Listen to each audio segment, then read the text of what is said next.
Covered in blood, my high school freshman daughter, Becky, who was supposed to have gone to my husband's family home with him, returned home bleeding from her forehead. I screamed in shock, and after hastily treating her wounds, I immediately contacted my husband, Ryan. When he answered the phone, I couldn't help but yell at him, "Ryan, where are you? I told you I'm on a business trip, didn't I?" I was stunned by his unexpected reply. A while ago, I had seen him off with Becky 5 days earlier, heading to his family home. Before me stood my daughter, seriously injured. Seeing my confusion, Vicky told me a shocking truth. My name is Kathy Hansen, a 40-year-old part-time housewife. My husband, Ryan, the same age as me, is a salesman who visits various schools to sell high school teaching materials. He always says trust is important, looking so cool being diligent and proper. Mickey became a high school freshman this spring. Once a clingy child who couldn't leave my side, she's now so responsible that she cooks dinner while waiting for me to return from my part-time job. Life was peaceful with my husband and daughter, but 5 years ago, my mother became bedridden due to an internal illness. Since then, I've been busy juggling caregiving and my part-time job, unable to manage a visit to my in-laws except during the Christmas holidays. During such times, Ryan was safe, jokingly saying, "Don't overdo it. Aren't you lucky to have an understanding husband?" He would go to visit his family home alone, and though I felt terrible, I was grateful as I was overwhelmed with caring for my mother. 3 years ago, my mother-in-law passed away suddenly in an accident. My father-in-law, who was very close to her, became deeply depressed, and Ryan's visits to his family home became more frequent. Moreover, Ryan expressed his desire to take his dad on a trip to cheer him up and treat him to delicious meals with each visit. The expenses increased $300 to $500, but I couldn't complain about money as I hadn't been able to visit my in-laws myself. One day, Ryan mentioned the cost of his next visit. "I need $11,000 for my next trip home," he said. I doubted if such a large sum was really necessary for visiting back home, but he never explained the details of the expenses. It must be necessary, I thought, as a way of showing how thankful I am to my father-in-law. I convinced myself of this. However, due to the sudden expense, I had no choice but to temporarily withdraw money from the savings account I had set aside for Becky's school fees. I'll have to skip going to the beauty salon for a while and make sure not to dip into Becky's money again, I decided, beginning to save diligently and gradually returning money to Becky's account. As Becky's exams finally ended and things settled down, my father-in-law said, "I want to see my granddaughter again." "All right, I'll take Becky and Dad to eat seafood as a reward for their hard work." "Really?" "Yay." Seeing Becky's beaming smile, I stroked her head, saying, "Thank you for always being so patient." She never complained, even though she always had to endure and even helped with caring for my mother. I was filled with gratitude. Then, on the morning of their departure to visit my father-in-law, Becky said, "I'll buy some souvenirs and come back." I replied, "Have fun," and we were all smiling. Little did we know what was about to happen. 5 days after Ryan and Becky left for my in-laws, around noon, I was preparing lunch in the kitchen when I heard the front door rattle open. "Who is it?" I shouted, entering without ringing the doorbell. I was startled and headed to the entrance, only to find Becky standing there, bleeding from her forehead. What on earth happened?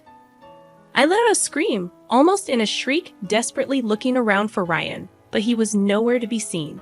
Trembling, my eyes brought Becky inside, and I immediately called out to Ryan, "Ryan, where are you?" "I'm at work. Didn't I tell you that I left for a business trip the day after taking Becky to my parents' home?" I was confused, having heard nothing of this work, and more importantly, Becky had come home seriously injured. Ryan hung up quickly after saying, "She probably just fell. Don't take it too seriously. Girls her age tend to exaggerate." I couldn't possibly accept such a nonsensical story. While attending to Becky, I asked her, "Why are you injured? And did Dad leave for work?" Vicky, her face pale, kept her trembling lips sealed for a while. Then she whispered, "Dad." He pushed me. Shocked, I gently rubbed Becky's back as I listened to her story. An unbelievable truth was exposed. Ryan had been keeping secrets from us, and he had injured Becky when she discovered them. That's not all. He threatened her while she was bleeding, saying, "If you tell anyone about this, next time it won't just be an injury." Becky had managed to escape from my in-laws' house when Ryan hesitated, and my father-in-law returned home. Fortunately, she had some money with her and was able to take the bus back home. How anxious she must have been, hiding her injury all the way here. I vowed never to forgive anyone who hurts my sweet Becky. I was angry not only at Ryan for abusing Becky, but also at the secrets he had kept. After hearing everything from Becky, I was about to call my father-in-law, ready for revenge. I was shocked to see numerous missed calls from him on my phone. "Oh, I'm sorry. I didn't notice the phone while I was cooking. I apologized." "No, it's fine." More importantly, I heard Becky had to rush back due to some urgent matter. "Did she arrive safely at your place?" "That's what I've been worried about, and why I called so many times," my father-in-law inquired. Hearing his words left me speechless. My husband, Ryan, had fabricated such a lie to cover up the fact that our daughter, whom he had injured, had fled back to our home. I then spilled everything to my father-in-law, who was oblivious to it all. "Becky is fine. I'm taking her to the hospital, but I can't forgive Ryan. Can you keep him at your house a bit longer?" "I want to give him a piece of my mind," I requested. My father-in-law immediately agreed, promising his cooperation. He said he would cunningly persuade Ryan to stay at their home for a while longer. In the meantime, I ran around making preparations for a confrontation with my husband. 5 days later, after completing the investigation into Ryan's secrets, I was on my way to my in-laws' house. Just as I was about to ring the doorbell, I saw Becky running up to me, out of breath. "Mom, wait for me. Didn't I tell you to wait at home? I can't just sit around. I have to confront him about what he did to me." I had planned to go into my in-laws' house alone, not wanting Becky to witness the argument between my husband and me. But it seemed Becky didn't want to just stay put. "I think I have a right to speak up too," Becky said, unyielding. Reluctantly, I agreed. I accepted her anger and decided to fight this together. We were greeted by my father-in-law, who was already aware of the plan. Entering the living room, we found Ryan, who appeared to have just woken up, lounging in his pajamas and watching TV. "Oh, weren't you supposed to be on a business trip, Ryan?" Startled by my sudden voice, Ryan jumped up. He started making lame excuses about how he was supposed to go, but then didn't need to. "Well, that doesn't matter now. What I want to know about is Vicky's injury," I stated firmly. "Oh, that clumsy her. Seems like she fell down the stairs and hit her forehead," Ryan replied. I was about to yell at my husband for feigning ignorance, but my father-in-law spoke first. "Enough. I know that Becky's injury is your fault," he said sternly. Becky chimed in, "Yeah, that's right." And I glared at Ryan, feeling cornered. Ryan started to look nervous, but then suddenly seemed to have an idea and argued back. "As if you have the right to talk. You never visited my parents, but I was the one taking care of them," Ryan said, smug and grinning, thinking I wouldn't be able to say anything. Indeed, I had kept quiet before, thinking he was right. But after hearing Becky's story, I knew Ryan's words were full of lies. "Oh, really? Leaving all the housework to your daughter and not spending time with your father is called taking care of the family?" "Yeah, ever since you brought me here, you've been lazing around at home," I retorted, feeling the weight of frustration. "Shut up. This is just a one-time thing. Usually, I'm the one working hard," Ryan snapped back. Watching Ryan boast, I pulled out my father-in-law's account of household expenses that I had previously obtained. It detailed not only the money in and out, but also how Ryan spent his time at his parents' house. "Let me tell you what's written here," I began, pointing to the document. June 10th, gave Ryan $200 for transportation. He lazed around all day as usual, went out at night, and returned in the morning. Food expenses increased because of Ryan's presence. I calmly read out the details. According to this, every time Ryan visited, He lied about me not giving him transportation money and received cash from his father. Taking advantage of my absence, Ryan had painted me as a stingy, evil wife to gain sympathy from his father. How can you not be ashamed of mooching off your parents at your age and getting all sorts of help too?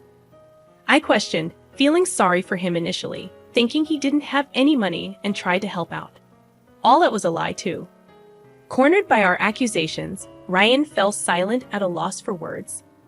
What have you been using all that money for, I wonder? Well, no need to say anything. You're probably just thinking of another pathetic lie. Ignoring Ryan's mumbling, I presented a photo in front of him. You needed so much money because you were splurging at places like this, right? How do you know about this place? Surprised that I knew about it, the color drained from his face. The secret that Becky had discovered while Ryan was visiting his parents was this. She thought Ryan was diligently caring for his father, but he was actually going out at night and returning in the morning. Suspicious, she secretly investigated and installed an app on his phone to track his location. After he left, she checked his whereabouts on a computer, always finding him at the same place. Researching online, Becky found out it was a gentleman's club. Shocked, she was about to call me when Ryan returned home. He found her researching the location and the club on the computer, and in a fit of rage, pushed her. Becky hit her head on the corner of a dresser, causing the bleeding, and the rest is as you know. After hearing Becky's story, I left my mother in the care of professionals for a few days and went to the club to gather evidence of Ryan's wasteful spending. The shock I felt seeing my husband cheerfully entering the club. The money for this visit, even if temporary, was taken from Becky's school fund, and he used it. This, Dad, you're the worst, I said, presenting undeniable evidence. Ryan, cornered by the evidence, muttered weakly, "Isn't this normal for men?" and looked up at his father for support. What are you talking about? Using your child's school money for your satisfaction is inexcusable for any man. I'm tired from work. Isn't it okay to have a little fun?